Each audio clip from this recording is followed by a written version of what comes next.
I'm Alex, 26, and this past year has been a roller coaster of disappointment, betrayal, and somehow, growth? I still can't believe everything that happened. I guess I should start at the beginning. For context, I lived with my parents, Karen and Dave, and my younger sister Emily, who's 23. Our house was small, old, and falling apart in places, but it was home. Or at least it used to be. I wasn't exactly thriving, but I was holding it together. I worked as a graphic designer at a mid-sized firm. It's not glamorous, but it paid decently enough to contribute to the household. Rent? Covered a chunk of it. Groceries? Me. Repairs? Also me. Anytime the water heater broke down or the roof started leaking, guess who was footing the bill? But despite all that, my mom never missed a chance to belittle me. "Alex, when are you going to get a real job?" she'd say, her voice dripping with disdain. Every single time. And if I dared defend myself, her response was always the same. "If it were a real job, you'd have your own place by now." Like, excuse me for not being a lawyer or a doctor. Then there was Emily, the golden child. She barely did anything around the house, spent her days curating her social media image, and yet she was always praised for being so ambitious and so independent. Meanwhile, I'd be hauling in 6 bags of groceries after an 8-hour shift, and no one would even glance in my direction. My birthday was coming up, and honestly, I was cautiously optimistic. I'm not stupid. I wasn't expecting balloons and a parade, but I thought maybe we could have a small dinner together. Nothing fancy, just something. I even went out of my way to order a cake from a bakery downtown. It wasn't cheap, but I figured, hey, it's my day. A few days before, I brought it up casually at dinner. "Hey, my birthday's on Saturday. Maybe we could do something together? Just a little family dinner or something?" My mom barely looked up from her phone. "We'll see, Alex. We might have plans." Plans? On my birthday? But okay, fine. Maybe I was overthinking it. The day of, I woke up feeling hopeful. I went to work, and my coworkers surprised me with a little cupcake and some balloons at lunch. It was small but sweet, and it made me feel good. I even treated myself to a new shirt on the way home. When I pulled into our driveway that evening, I froze. My stomach dropped so hard I thought I was going to throw up. My stuff, boxes, bags, my clothes, books, everything, was scattered across the front lawn. I slammed the car door and ran to the porch. My mom, Dad, and Emily were all standing there. Just standing. Like they were waiting for me. What is this? What's going on?" My voice was already shaking. My mom crossed her arms. "Alex, it's time for you to move out. You're not welcome here anymore." I just stared at her, my brain refusing to process the words. Move out? On my birthday? I turned to my dad, hoping for some kind of explanation. He didn't even meet my eyes. He just stared at the floor, his hands shoved deep in his pockets. Emily was standing off to the side, arms folded, her face plastered with a smug smile. "Move out? Where am I supposed to go? It's my birthday." My voice cracked, and I hated how desperate I sounded. Emily chimed in, her voice sharp. "Maybe you should have thought about that before being such a burden all these years." A burden? A burden? I had been keeping this house afloat. I had been the one paying bills, fixing leaks, making sure there was food in the fridge. And I was the burden? I turned back to my mom. "Why? Why now? Why today of all days?" Her expression didn't change. "It's just time, Alex. You're old enough to figure it out. You'll thank us someday." I couldn't hold back the tears anymore. I wasn't sobbing, but my vision blurred as I forced myself to breathe. "Can I at least get my things?" "They're already packed," my mom said flatly, gesturing to the lawn. "You should go now." That was it. No hug. No goodbye. Nothing.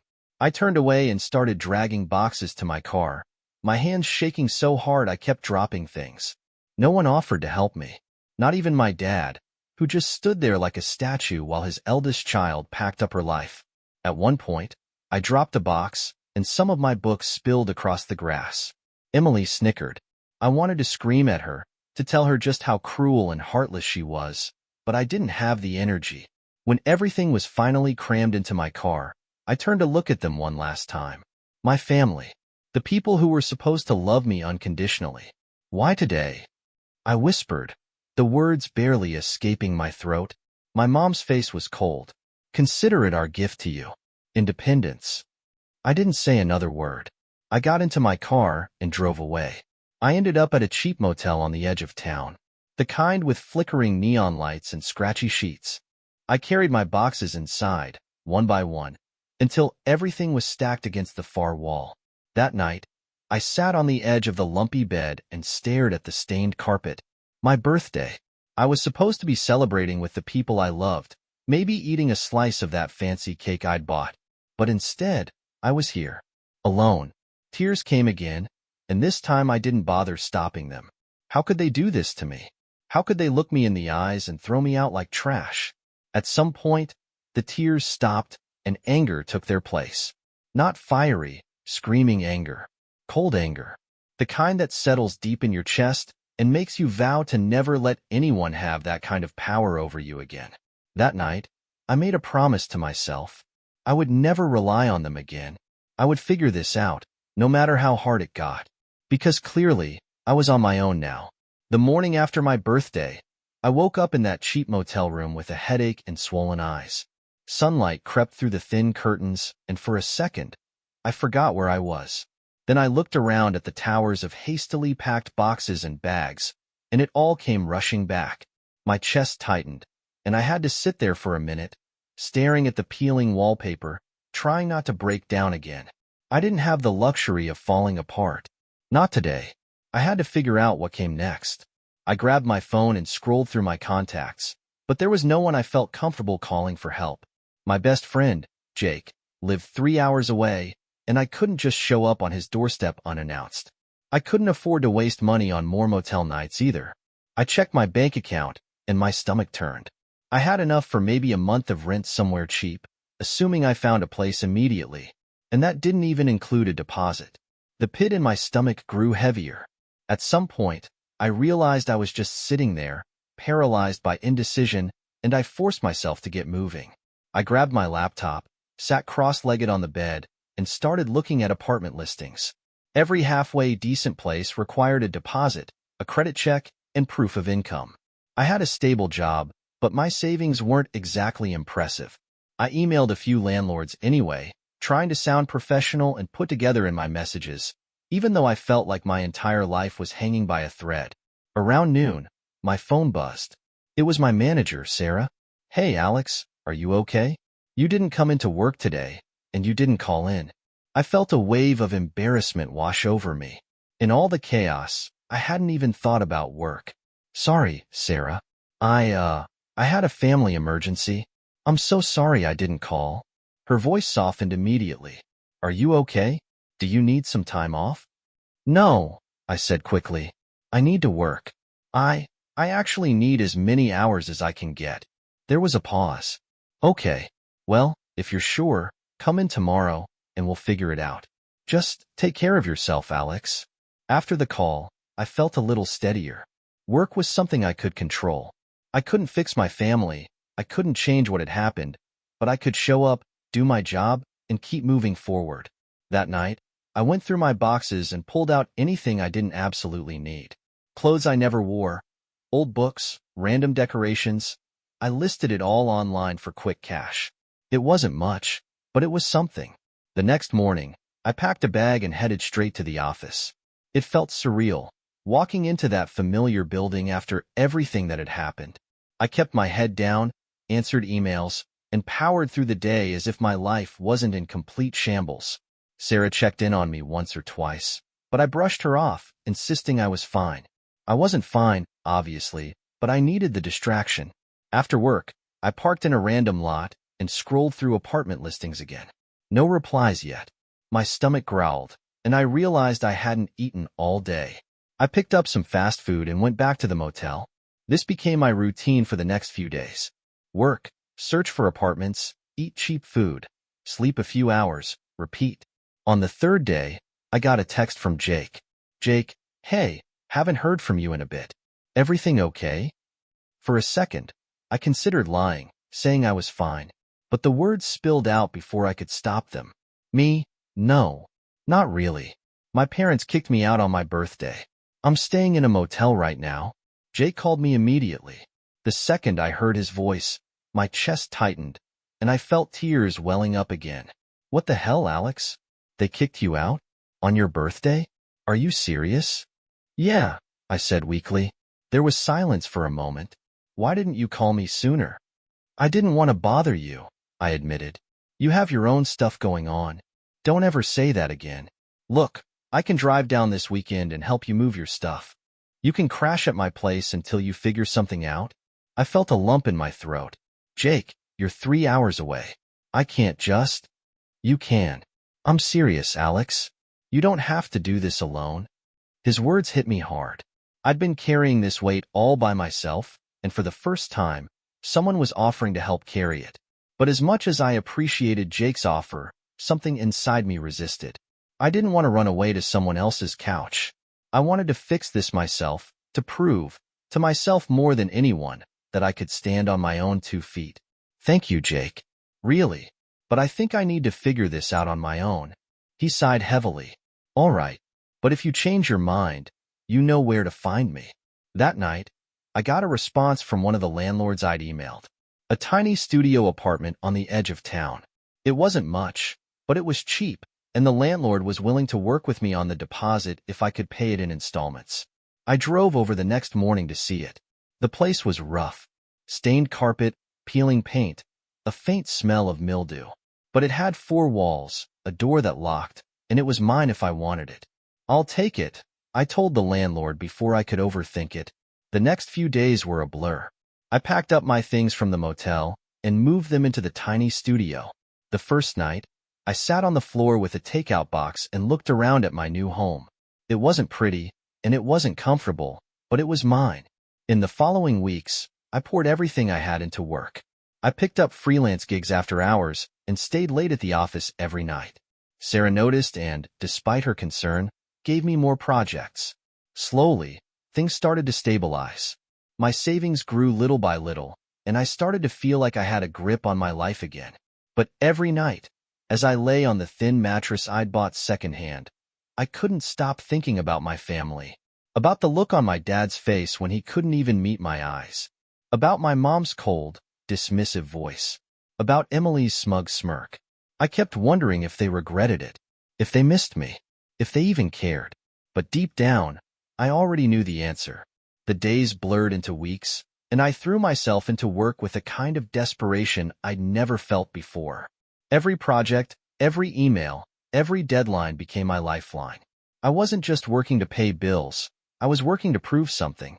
To myself, to my parents, to the universe. I wanted to scream, look at me. I'm still standing. My tiny studio apartment slowly started to feel like home. I bought a second-hand couch from a thrift store and a wobbly little dining table someone was giving away online. The walls were still peeling, and the carpet still smelled faintly of mildew no matter how many times I vacuumed it, but it was mine. For the first time in my life, every single thing in that space was mine. Sarah, my manager, pulled me aside one afternoon. Alex, you've been doing incredible work lately. Honestly, I don't know how you're keeping up with everything, but are you okay?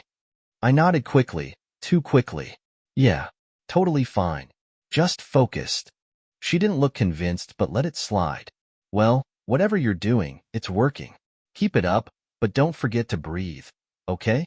I smiled and promised I'd take care of myself, but honestly, I wasn't sure how. When I wasn't at work, I was taking freelance gigs at night. I'd sit hunched over my laptop in my little apartment, surrounded by empty coffee cups and snack wrappers, churning out designs until my eyes felt like sandpaper. Jake checked in on me regularly. Every few days, I'd get a text, "Hey, how's the dungeon? Or are you eating actual food, or just caffeine and spite?" I'd always reply with some joke or assurance that I was fine, but he wasn't fooled. One Friday night, after an especially grueling week, Jake called me. "Alex, I'm coming down tomorrow. Don't argue with me. You need a break, and I miss your face." I wanted to argue, to tell him I was fine, but honestly, I was too tired. "Okay, fine, but I'm not responsible if you step on a cockroach in here." He laughed. "Deal." Jake arrived the next afternoon with a duffel bag over his shoulder and a 6-pack of beer in hand. When he stepped into my apartment, he looked around and let out a low whistle. "Cozy," he said carefully. "Don't lie. It's a shoebox." He grinned. "It's your shoebox. That's what matters." We spent the day catching up. Jake brought homemade sandwiches from his favorite deli, and we sat cross-legged on my thrift store rug eating them. He didn't ask about my family, and I didn't bring them up. It was nice. For a few hours, I felt like myself again. But later that night, as we sat on my rickety couch watching some dumb action movie, Jake finally said it. "Alex, have they called you? Your parents?" I stared at the TV, pretending to be engrossed in a scene where a car was flipping through the air. "No, not once." Jake sighed. "I don't get it. How do you do that to your own kid? On their birthday, no less?" I didn't have an answer. I'd been asking myself the same question for weeks, and every time I tried to make sense of it, I hit a wall. We didn't talk about it again that night, but the question lingered in the back of my mind long after Jake left the next morning. A few more weeks passed, and things started to shift. My freelance gigs were picking up, and I was finally making enough money to breathe a little easier. I even started saving, a tiny amount, but it was something. Then, out of nowhere, I got a text from my sister, Emily. "Emily, hey, can we talk?" I stared at the screen for a long time. Part of me wanted to ignore her, to delete the message and move on with my life. But curiosity won. "Me, what do you want, Emily?" It took her a few minutes to reply. "Emily, things are bad at home. Mom and Dad aren't doing great. I think they might lose the house." I felt nothing. Not anger, not sadness, just an empty numbness. "Me, what does that have to do with me?" "Emily, I don't know. I thought you should know." I didn't respond after that. I couldn't. I sat there, phone in hand, feeling this strange mix of guilt and indifference. A week later, I got an email from Sarah at work. She wanted to meet with me one-on-one. My stomach twisted as I walked into her office, but when I sat down, she was smiling. "Alex, you've been killing it lately. The clients love your work, your deadlines are always met, and honestly, you're one of the most reliable people on the team. I think it's time we talk about a promotion." For a second, I thought I'd misheard her. "Wait, seriously?" She laughed. "Yes, seriously. I'd like to offer you a senior designer position. It comes with a raise and more responsibilities, but I think you're more than ready for it." I couldn't stop the grin that spread across my face. "Sarah, thank you. Seriously, this means so much to me. You've earned it, Alex. Just promise me you'll take a day off every now and then. Okay?" I nodded, still smiling so hard my cheeks hurt. That night, I sat on my second-hand couch with my laptop open, looking at apartments again. Real apartments this time. Not tiny studios with stained carpets and flickering lights. For the first time in months, I felt hopeful. But of course, life has a way of ruining moments like that. The next morning, my phone buzzed. Unknown number. I hesitated, but curiosity got the better of me. "Hello?" "Alex, it's Dad." My breath caught in my throat. I hadn't heard his voice since that day on the porch. "Why are you calling me?" I said, my voice cold. He sighed heavily. "Look, things are bad here. The bank's about to take the house. Your mom, she's not handling it well. We need help, Alex." There it was. The real reason for the call. Not to apologize, not to check on me, not to say they missed me. They needed something from me. "I can't help you," I said flatly. "Alex, please." "No. You made your choice. You don't get to throw me out like garbage and then come crawling back when things get hard. Goodbye, Dad." I hung up before he could say another word. My hands were shaking, and my chest felt tight, but I didn't regret it.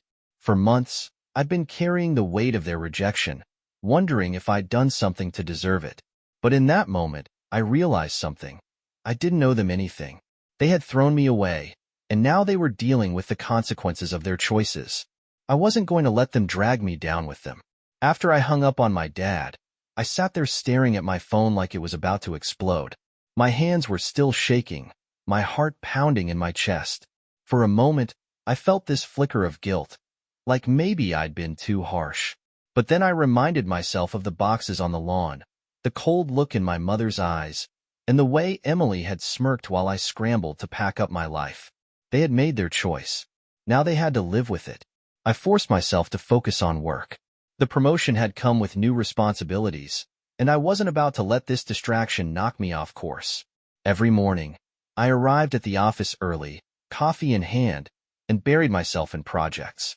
Every evening, I went home to my little apartment, answered emails, and sketched out designs until my vision blurred. But despite my best efforts, the phone call lingered in the back of my mind.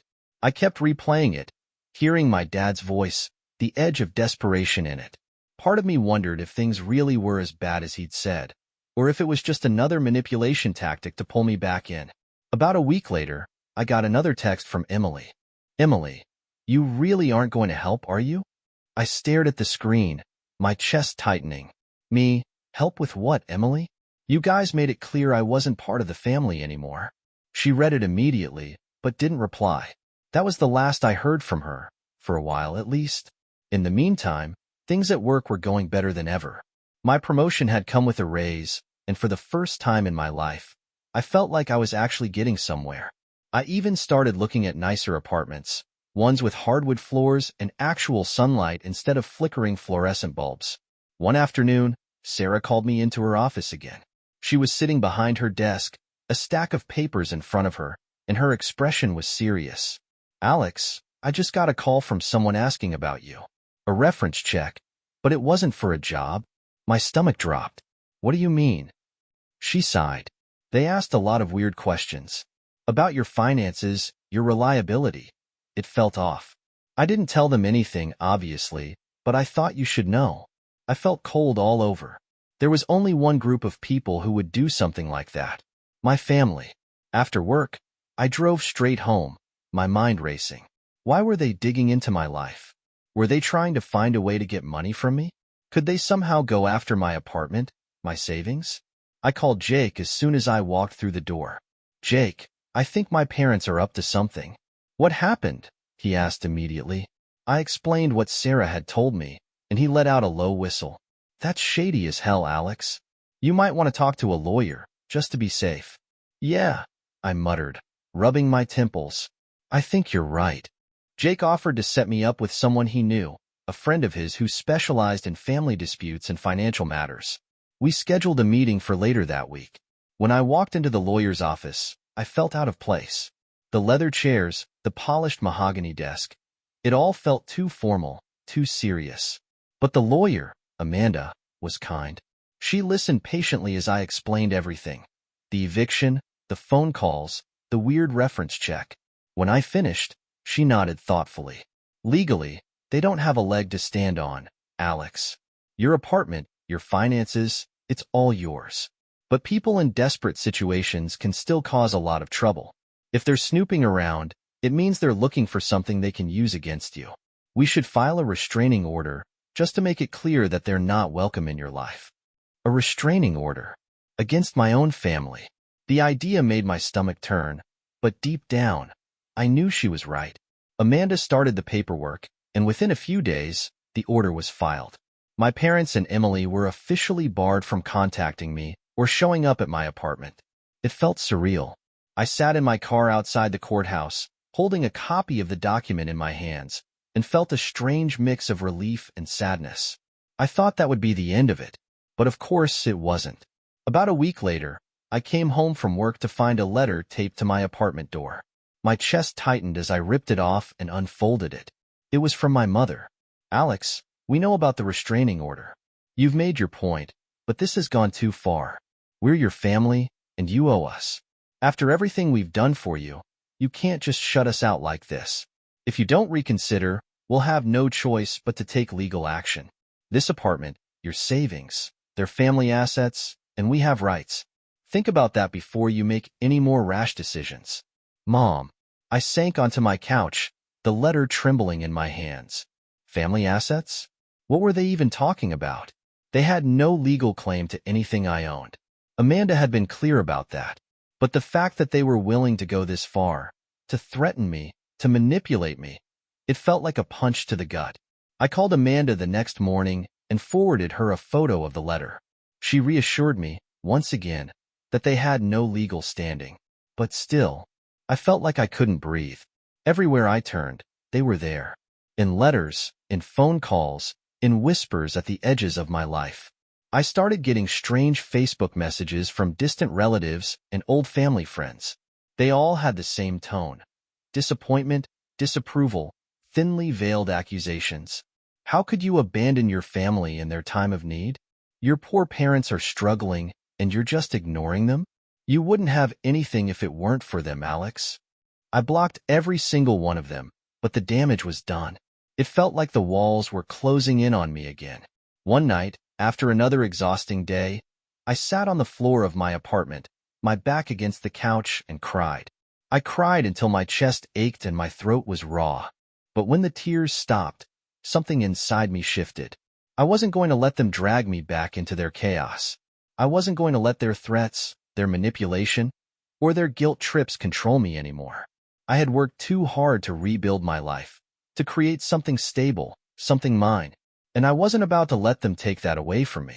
When Amanda called me the next morning to follow up, I told her, with complete clarity in my voice, do whatever you need to do to make sure they can't touch me.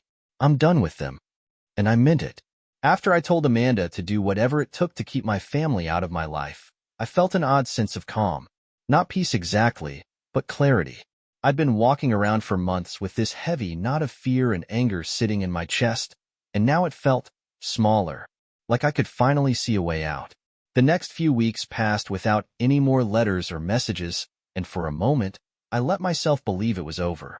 I focused on work, on building my freelance portfolio, and on making my little apartment feel like home. I bought a cheap bookshelf and filled it with books from thrift stores. I added a lamp in the corner that cast a warm glow over the peeling wallpaper.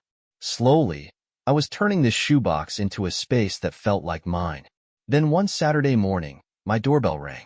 I was in the middle of drinking coffee in my pajamas, hair sticking out in every direction. I glanced at the security camera feed on my phone and felt my stomach drop. Standing on my doorstep were my parents. My hands started shaking as I set down my coffee mug. I wasn't ready for this. But I wasn't about to hide in my own home either. I opened the door just a crack. What are you doing here? My mom smiled, this tight, artificial smile that didn't reach her eyes. Alex, we just want to talk. Can we come in? No. My dad shifted awkwardly behind her, hands shoved into his coat pockets. He looked like he'd rather be anywhere else. My mom, on the other hand, stood tall, her sharp gaze fixed on me like I was a misbehaving child. Alex, please. Don't make this difficult, she said in that clipped tone she always used when she was about to manipulate someone. It's already difficult, I said, my voice steadier than I expected. You're not supposed to be here. There's a restraining order. My mom's expression twitched, but she recovered quickly. We're your parents. This whole restraining order nonsense is ridiculous. Are you really going to let a piece of paper stop us from fixing our family? I almost laughed at the sheer audacity of her words. Fixing our family? Were we watching the same movie? I took a deep breath. You need to leave. Now, before I call the police. My dad finally spoke up, his voice low and hesitant. Alex, we're in a bad spot. The house, it's gone. We've lost everything. I froze. The house? Gone? Despite everything, despite all the hurt and anger, I felt a pang of sadness. That house had been my home for so long, even if it hadn't always felt like one. But then I remembered standing on that same porch, staring at my belongings scattered across the lawn. That's not my problem, I said, forcing the words out. You made it clear I wasn't part of your family anymore. You don't get to show up here and expect me to fix your mess. My mom's face twisted with anger. You ungrateful little. Stop. I held up a hand. I'm done. Leave, or I'm calling the police. She opened her mouth again, but my dad grabbed her arm. Let's go, Karen. For a second, I thought she was going to fight him, but then she turned and stormed off down the hallway. My dad hesitated, gave me one last tired look, and followed her. I closed the door and locked it, then leaned my forehead against the wood. My entire body was trembling. I felt like I'd just run a marathon. I texted Amanda immediately to let her know what happened, and she reassured me that we'd document everything and, if necessary, file a report. But as I sat down on my couch, trying to steady my breathing, I realized something. This wasn't over. A few days later, it became clear just how right I was. I started getting weird emails from unknown addresses. Vague threats, accusations, guilt trips. You've turned your back on your family. Blood is thicker than water, Alex. You'll regret this. I blocked every address, but they kept coming. Then came the social media posts. My mom, playing the victim, talking about how her ungrateful child had abandoned them in their hour of need. Emily chiming in with passive-aggressive comments. Mutual acquaintances started messaging me, asking if everything was okay, hinting at the things they'd seen my family post online. It was infuriating. I wanted to scream from the rooftops, to post my own side of the story, to defend myself against every lie they were spreading. But Amanda's voice echoed in my head, "Don't engage." So I didn't. I blocked. I muted. I deleted apps from my phone just to stop myself from scrolling. One evening, Jake called me. "Hey, have you seen what your sister's posting?" "No," I said flatly, "and I don't want to." He hesitated. "It's bad, Alex. They're painting you as some kind of villain, like you're sitting on a mountain of cash while they're starving in the streets." I closed my eyes and pinched the bridge of my nose. "Jake, I can't deal with this right now." "I know," he said softly, "but just be careful, okay? Desperate people do desperate things." That night, I barely slept. Every noise outside my window made me jump. Every car passing by felt like it was slowing down in front of my building. The next day, Amanda called me with more news. "Alex, your parents filed a claim against you. They're arguing that your apartment and savings are technically family assets because of the financial contributions you made while living in their home." I felt like the floor had dropped out from under me. That's insane. They can't just take my stuff." "They can't," Amanda said firmly, "but they can drag you through a long, messy legal process trying to convince a judge otherwise." I felt sick. I'd been working so hard to build something stable, something secure, and now it felt like it was slipping through my fingers. Amanda reassured me that we'd fight it, that they had no real case, but the damage was already done. The stress, the fear, the exhaustion. It was eating away at me. That weekend, Jake came over again. I barely said 2 words when I let him into my apartment. We sat on my couch in silence for a long time before he spoke. "You know this isn't your fault, right?" I nodded, but I didn't believe it. He sighed. "Alex, listen to me. They're trying to break you down because they know they can't win. Don't let them. You've come so far. You can't let them drag you back into their mess." I looked at him, and for the first time in weeks, I let myself really feel the weight of everything. "I'm so tired, Jake." "I know," he said softly, "but you're stronger than this. You're stronger than them." And as much as I wanted to curl up and let the world swallow me whole, I knew he was right. This wasn't over, but I wasn't going to let them win. The weeks that followed felt like living under a storm cloud. Even when the sky was clear, I couldn't shake the feeling that thunder was about to crack overhead. Amanda was handling the legal mess with my parents, but the weight of it hung on me constantly. Every time my phone buzzed, my stomach clenched. Every letter in my mailbox felt like it could be another threat, another manipulation, another attempt to claw their way back into my life. At work, I kept my head down and pushed through project after project. Sarah could tell something was wrong, but she didn't pry. I think she knew I was holding myself together with duct tape and stubbornness, and she respected that.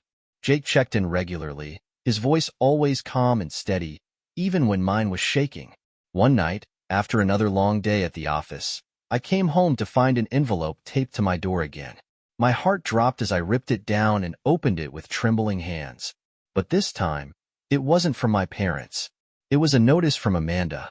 The case was over. Dismissed.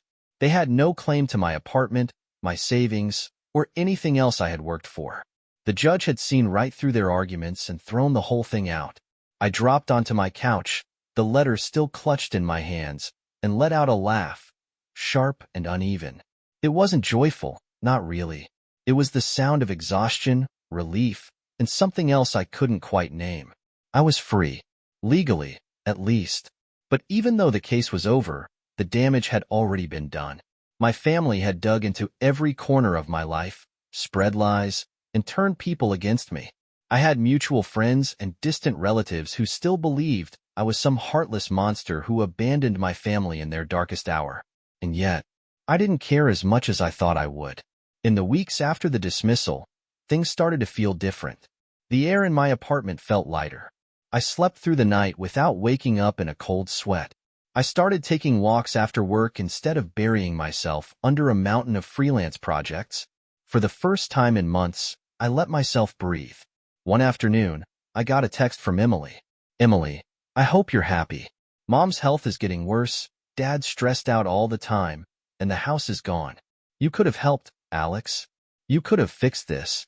I stared at the message for a long time before typing out a response. I'm sorry things are hard, Emily, but I'm not responsible for fixing the mess they created. I hope you figure things out. I blocked her number after that. Somewhere along the way, I realized something. My family didn't want me. They wanted what I could do for them, what I could provide, what I could fix.